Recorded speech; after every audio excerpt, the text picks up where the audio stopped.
Testing 1, 2, 3. Warning, the following video may contain adult language and themes. Viewer discretion is strongly advised. If you have a problem with this, stop playing this video now. 5, 4, 3, 2, 1. You had your chance to back out. No turning back now. Hi, this is my review of the horror movie called VHS 2. And I believe this one was released in 2013. And before I get into spoilers, too many spoilers, let me say I like this one. This one was pretty good.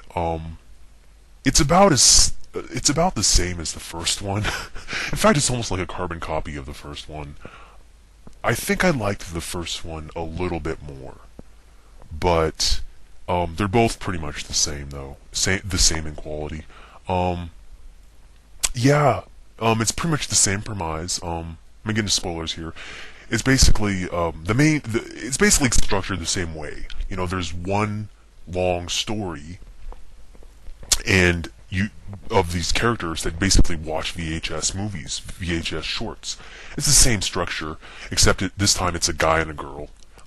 They're basically hired to film stuff for people, I believe. Like there's this first beginning plot where like this guy films this guy cheating on his wife, and then he blackmails him with the tape. He's like, if you don't pay me, I'll send it to your wife, da da da da da, and all that stuff. And then that like plot is immediately thrown away. And then they have this other job where they have to go to this house, and basically where this mother hasn't heard from her son in quite some time. The son lives in this house, and they have to go in there and find him and videotape him or something like that. So they go to this house, and it's nighttime. This guy and this girl, who are, I guess, are a team of just videotapers or whatever. So they go in there, and it's deserted. It's dark. It looks creepy, and they come across a set of TV screens and VHS players. I mean VCRs, and basically the guy starts looking around. They split up, of course, and the guy starts looking around for the son, and the girl sits down to copy all the data on the VHS tapes and laptop, and she starts popping in VHS tapes, and this is when the little story segments start happening. And let me also say, I like these VHS movies. They're okay. They're entertaining. At the very least, they're entertaining. I don't know if they're good movies, but I think people are giving these movies more credit than they deserve. Basically, I try to put my finger on it, and I think I know what it is. It's basically, these movies are basically really mediocre horror movies shot in interesting ways. So basically, most of these horror movie shorts, if shot regularly, meaning not in a found footage format, just shot like a regular movie, they'd be just kind of bad to okay horror movies. That's what they would be. I mean, you know what I mean? That's the gimmick, that they're shot in interesting ways. So yeah, but I still like them. I mean, they're not bad. So let me go over them for a minute and just tell you what I thought. The first one's, what was it called? I think it was called like Clinical Trials or something. They have actual names. I don't know what they are. It's called Clinical Trials. I really like this one. This one was pretty good. It's about a guy who gets an artificial eye, and the technology can tape things. So basically, the scientists are taping what he's seen, just as an experiment. And the guy goes home with his artificial eye to test it out, and basically he starts seeing ghosts, and he attributes it to the artificial eye. And then he gets visited by a girl who was deaf, and she got an artificial implant so she could hear, and then she started hearing ghosts, and then and basically it goes from there.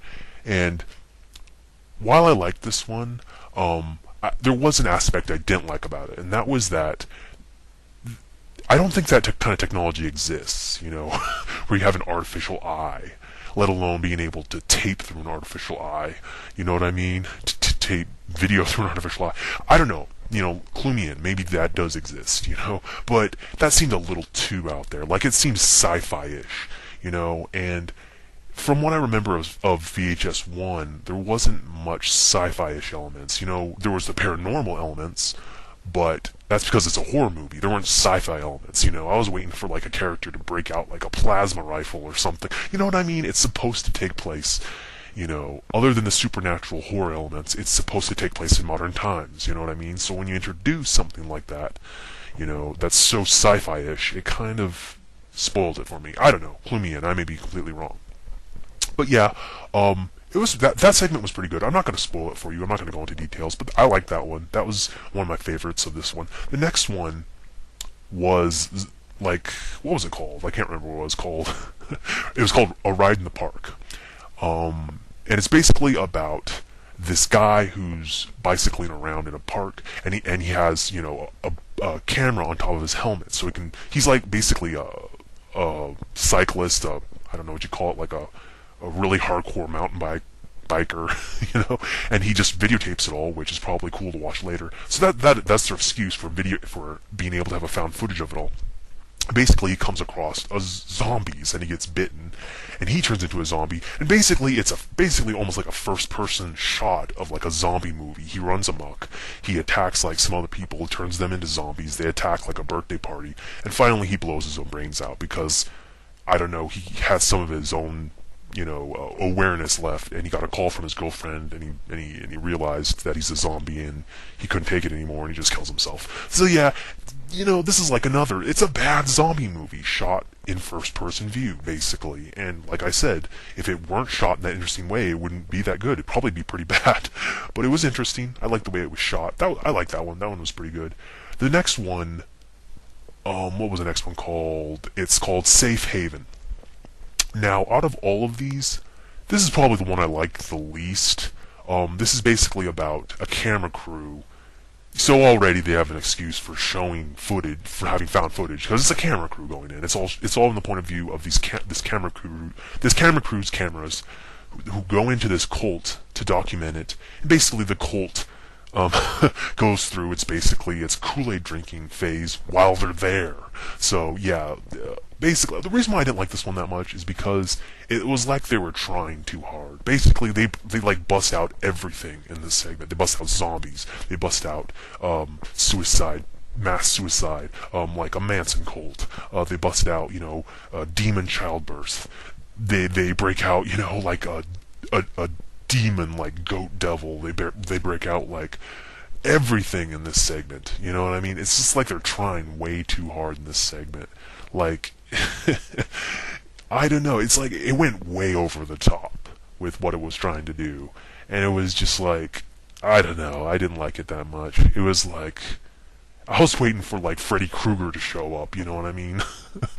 They brought out like creatures that could crawl on the ceiling. I mean, like it was like so over the top. They were like trying way too hard in this one. I don't know, man. This was probably the one I liked the least. It had the most special effects, I guess. It had the most gore effects. It was probably the most graphic, but it was just like they were trying too hard with this one. And the last one is called Slumber Party Alien Abduction. And this one was okay. It was pretty much the mediocre one. It was okay. I mean, it's basically, I like the first part of it. It was basically like a first-person camera shot of like this family. The camera's like on this dog, and the dog's like they're playing with the dog, and you see it from the dog's point of view, and basically it's just all these antics and adventures that these kids get into. This is like a upper class family, upper middle class, and yeah, they just go around like swimming and having water fights, and you get to see it all from first person view. And then like one night when they play this prank on one of the kids' sisters, like this group of friends, young kid friends, like I think the boys are like around 12 years old or 15 or something, and they play this prank on one of the boy's sisters, and they videotape this sister having sex with her boyfriend, and then like these aliens come down and abduct them all, and we get to see it from the first person view of their family dog, which is pretty interesting. Yeah, I mean, if it weren't for the interesting perspective that it's shot in, this segment would like be kind of stupid, actually. Like, it's not even that good. But like I said, because they're shot in such an interesting way, it elevates it to being kind of good. Yeah, and then the main story, it goes back to the main storyline, and it pretty much ends like the first one did. Everybody dies. Not going to spoil how, but yeah, I like this one. This was pretty good. It's a safe bet if you're a horror movie buff, and I think we all knew what to expect. It's just as good, if not better, than the first. I kind of like the first one better, but yeah, check it out. It's called VHS 2, released 2013. Thanks. Have a nice day.